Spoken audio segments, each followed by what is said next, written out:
one diver perhaps will locate a window where they think they can get in, and then his time's up. The next guy has to go down there and continue that testing to see if they can get in through that window. They opened a window today, I was told, and got in because they had tried to get in through the bridge and couldn't because of furniture and electrical cables which were blocking their way. They've got in through a window tonight, but apparently they couldn't get much further, and so things will continue to tomorrow. But yeah, it's moving slowly. In Italy tonight, the Coast Guard hasn't ruled out the possibility that the missing passengers from the sunken super yacht could still be alive. The search has continued today for 6 people still unaccounted for, including the British technology tycoon Mike Lynch and his 18-year-old daughter Hannah. The Times correspondent Tom Kington is in Palermo in Sicily for us tonight. Tom, good evening. Let's just deal with the development that has emerged in the last few hours and confirmation that the chef, Riccardo Thomas, has been found. Correct, that's right. He is the one confirmed fatality so far. His body was found floating way down, just alongside the sunken yacht, so at about 50 meters down. Still 6 missing, and divers are now pursuing this very difficult task of getting inside the sunken yacht to try and find out if indeed those 6 missing people, including Mike Lynch, the IT tycoon, are still inside the yacht. And Italian Coast Guard, quite interestingly, raising the possibility that they may still be alive down there. We heard last night from a maritime expert who was talking to us about air bubbles. They themselves said it is an extremely, extremely long shot. But interesting to hear the Italian Coast Guard entertain the idea, Tom. Yeah, I think the phrase used was "never say never," and I'm going to take that with a slight pinch of salt. I think that the official was sort of covering himself for this miracle eventuality, but nevertheless, I think people on the ground there are saying, "Look, it really would be a miracle." So let's just push on and be prepared for the worst. You've been there, haven't you, Tom? Today, you are in Palermo tonight. What is the mood like amongst locals there as this search continues? Well, down in Porticello, which is the bustling fishing port that the yacht was anchored just off of on that fateful night when the storm hit.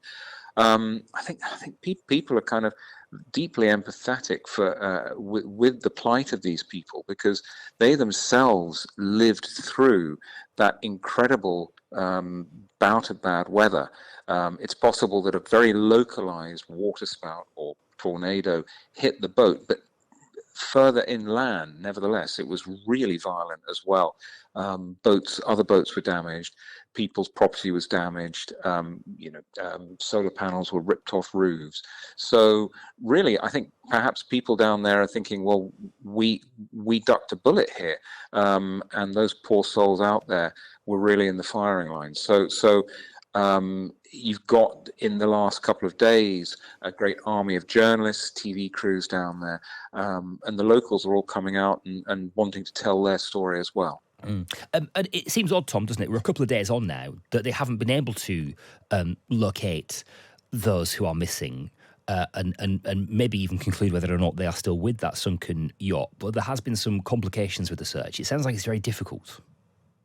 It's 50 meters down, 150 feet, and what that means is that the divers have to spend time descending and ascending from the boat to account for the pressure.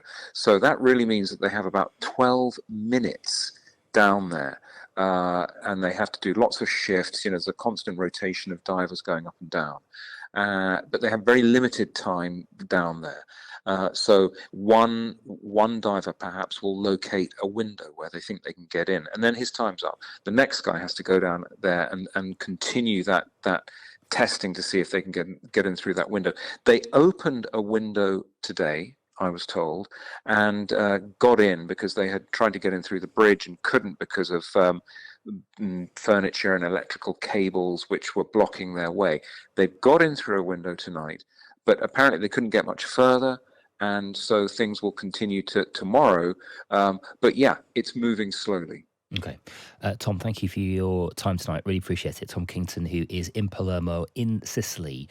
You can read more from Tom, his dispatch from Sicily, in your copy of the Times tomorrow. Super yacht capsized and sank in 60 seconds as tornado hit is the headline. Elizabeth has been in touch. 0333 003 2353.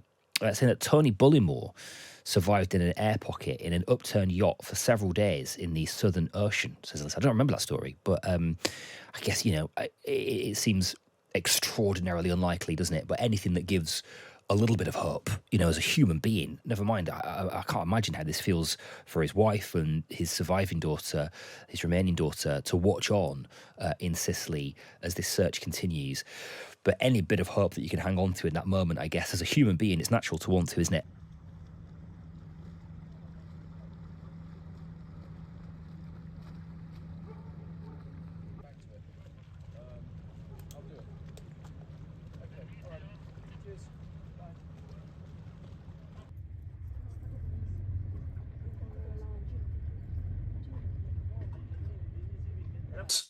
Looking at the extreme weather, and if it was a water spout, which it appears to be, it's what I would class as like a black swan event. So we've got this high impact but low probability event, and even outside of the maritime industry, all industries struggle with the black swan events. How much preparedness do we put in place? How much planning? How much risk are we willing to take?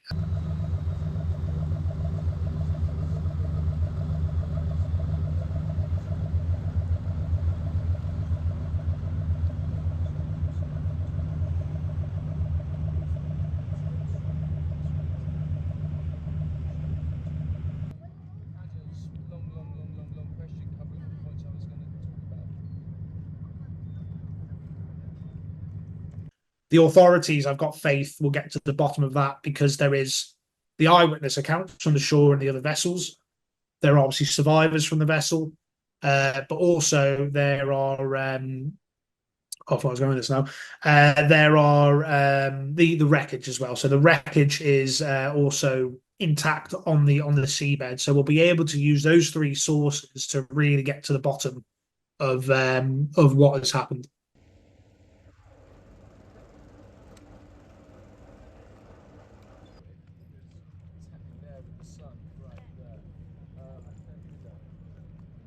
What's caused the vessel to incline to such an angle is what is critical. So whether that was because the keel wasn't properly deployed, or whether that was because, for instance, some of the sail may have come loose from the mast, which has contributed towards that angle, or whether it was simply because the wind speeds experienced by this water spout were so extreme it inclined the vessel over.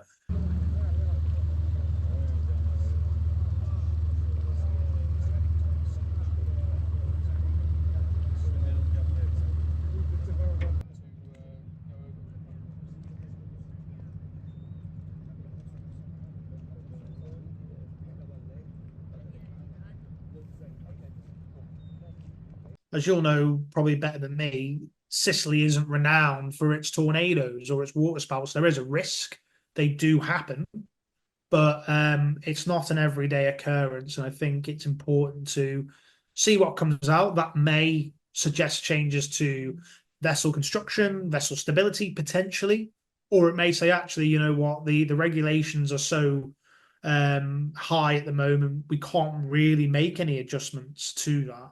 But all I know is the international regulations at the moment for vessel stability construction, they are all designed with safety in mind. And the Maritime Coast Guard Agency, who certified the vessel, are renowned in the rest of the world as being one of the top maritime authorities. So I've got complete faith that the vessel was maintained and certified and equipped exactly how it should have been